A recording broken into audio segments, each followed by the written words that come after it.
beautiful name, in the key of D, playthrough, guitar tutorial, Helix tone demonstration. I hope you all liked it. What I'm going to do now is walk through the 4 different presets that we have on the Helix for this song and just play you some of those parts in isolation. I hope you enjoyed the mix that I was playing over. I think the Helix sounds great in a mix, so you're just going to get an idea what it will sound like by itself here. The first snapshot is the ambient sound that I use over the whole first verse and first chorus, and also during the interlude. That sounds like this. It's one note the entire time for the whole first verse and first chorus.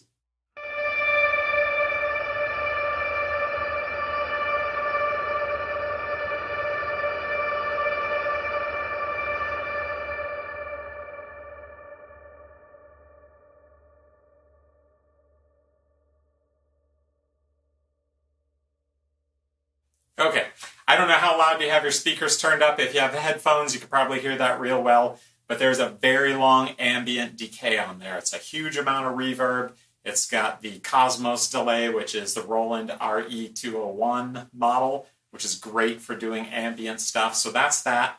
During the interludes of the song, it switches up and moves between a couple of different notes. You could play that in a lot of different ways. Here's one example you could do.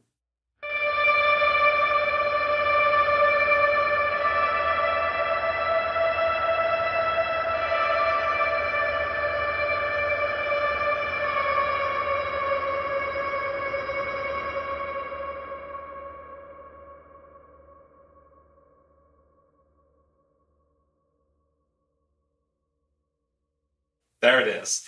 So that's that ambient snapshot that's on there. That's just snapshot 1. So when we get to verse 2, we have another snapshot. It's just playing some very simple chords. One of the keys to this part is don't overplay, but also as you're playing these chords, try to play them as cleanly as possible without any extraneous noises. It will sound very plucky, very good. Another thing that I do is I don't strum the chords. I do hybrid picking. So try and watch what I'm doing with my right hand here, and you'll see that I'm using the pick and these 2 fingers together in kind of like a claw motion, so that I pick whether the chord has 2 notes or 3 notes. I'm picking all 2 or 3 strings at exactly the same time. Rather than strumming them, it's all plucked at exactly the same time. Gives you a little bit more of maybe a piano-like sound. But I just like to think that as a really nice, pristine, clean chord tone. Here's that snapshot for verse 2.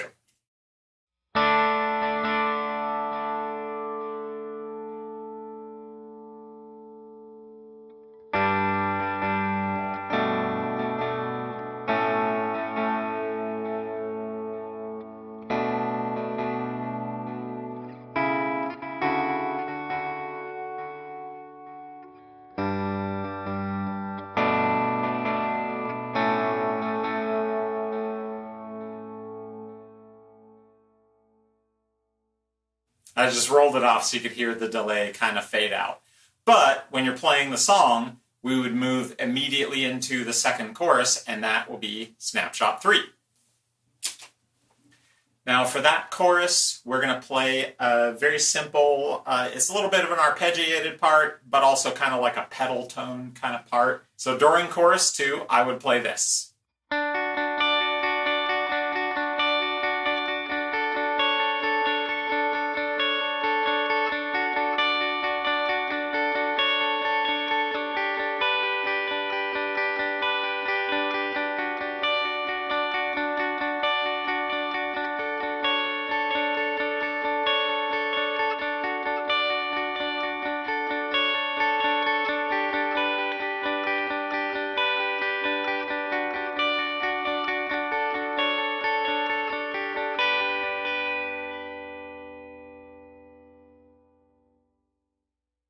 That's where we would go into that instrumental interlude where I would go back to the ambient part, but I already showed you what that sound is like.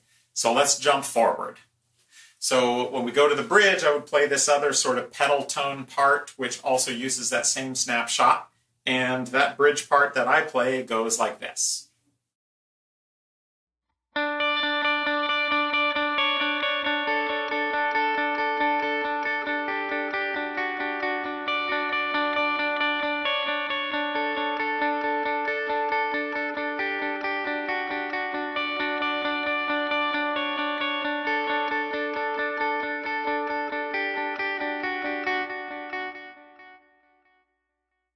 So you can hear there's a little bit of a dual delay on there, quarter note and dotted eighth note.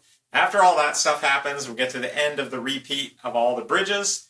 We go into a loud chorus, a loud bridge, and a loud chorus again, into some tags to the end of the song. Now, I hope when you were listening to the playthrough, you noticed that it gets to a lot more intense of a sound.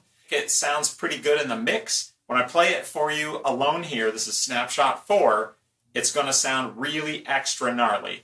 But I do that on purpose because the entire band is very large during this part, and I'm not really trying to play a really well-defined part. It kind of harkens back to the ambient part that I was using during the intro, but just with a lot more energy and a lot more sonic pizzazz, just to sit inside the mix but add excitement to the rest of the band.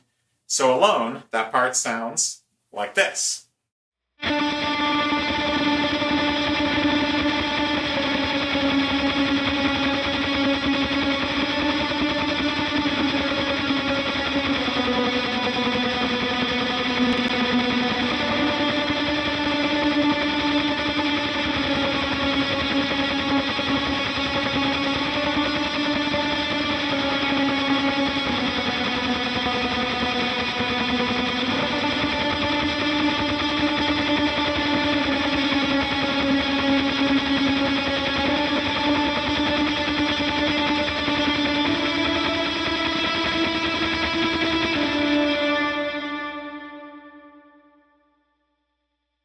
So that is the super sort of really gnarly sounding big guitar part that I use to add a lot of extra energy as the rest of the entire band starts to build in intensity. The vocals reach new heights during that song.